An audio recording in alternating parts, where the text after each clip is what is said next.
अस्सलाम वालेकुम फ्रेंड्स, कैसे हैं आप सब लोग। उम्मीद करती हूँ आप सब बिल्कुल ठीक होंगे। जी तो जनाब, रमज़ान की आमद है बिल्कुल। सऊदीया में तो आई थिंक कल पहला रोज़ा है और हमारे जो गैर मुल्की बहन भाई हैं, वो जो पाकिस्तान, इंडिया, मतलब पूरी दुनिया से मुसलमानों की ये ख्वाहिश होती है, तड़प होती है कि वो रमज़ान के लिए जो उम्रा है वो आए, क्योंकि रमज़ान में जो उम्रा का सवाब है वो नबी पाक सल्लल्लाहु अलैहि वसल्लम के साथ हज के बराबर है। और स्पेशली जो लोग ज़िंदगी में पहली बार आते हैं उनके लिए तो फिर क्या ही बात है, बहुत ही बड़ी ये सआदत की बात है जो लोग रमज़ान में आकर अपना उम्रा परफॉर्म करें। तो बेसिकली थंबनेल में आपने देख लिया होगा, मेरी उन पेरेंट्स के लिए एडवाइस है कि जो फ़र्स्ट टाइम ज़िंदगी में आ रहे हैं उम्रा करने के लिए और वो अपने बच्चों के साथ आएँ, तो ये बिल्कुल भी उसके लिए बेहतर महीना नहीं है। क्योंकि हर मुसलमान की ख्वाहिश होती है कि वो अल्लाह का घर देखे, अपने गुनाहों की मग़फ़िरत की रो रो कर, गिड़गिड़ा कर दुआ करे। और आप भी समझदार हैं, घर में एक माँ जो है वो अपने बच्चे के साथ नमाज़ नहीं ठीक से अदा कर सकती।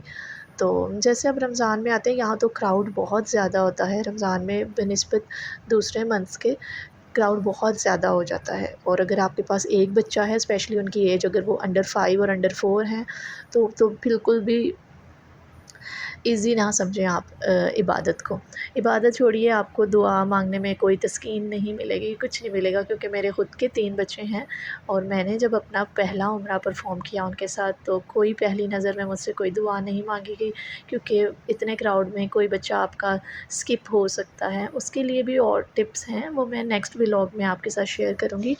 अभी के लिए इस व्लॉग में आपको मैं ये गाइड करना चाह रही हूँ कि अगर आप पहली बार आएँ तो लाज़मी अवेल करें ये अपॉर्चुनिटी। अगर आपकी कोई नानी, दादी, बच्चों की मतलब के नानी, दादी हैं, खाला, फूफो कोई है, अगर वो रिस्पॉन्सिबिलिटी सँभाल सकते हैं, तो आप उनको लाज़मी उनके पास छोड़ कर आएँ।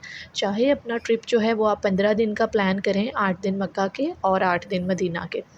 तो पहली तो जनाब बात हो गई है। इन केस अगर आप फिर भी लेके आना चाहते हैं अपने बच्चों को, तो उसके लिए कुछ टिप्स हैं जो आप फ़ॉलो करें तो आपके लिए शायद बेहतर हो जाएगा। फ़र्स्ट ऑफ़ ऑल तो ये रमज़ान में जैसा कि बताया कि रश बहुत ज़्यादा होता है। जो पहले नहीं आए उन्हें आइडिया नहीं है, जो हो के जा चुके हैं उन्हें बेहतर पता होगा।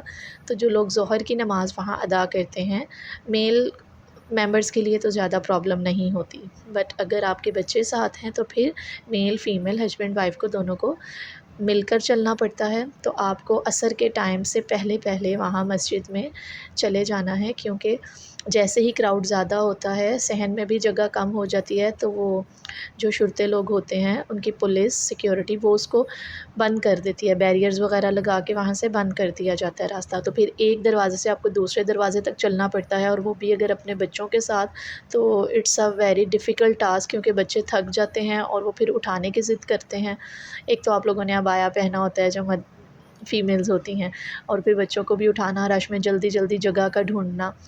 तो इसलिए पहली टिप तो ये है कि आप असर की नमाज़ से थोड़ा देर पहले चले जाएँ। और सेकंड टिप ये कि वो मदर्स जिनके बच्चे छोटे हैं, उनको वॉशरूम जाने का बहुत इशू होता है। बच्चों में होता भी है क्योंकि पानी का इंटेक ज़्यादा करते हैं, बच्चे कोल्ड ड्रिंक, जूसेस पीते हैं, तो वॉशरूम भी उनको हर 15-20 मिनट बाद, आधे घंटे बाद आ जाता है।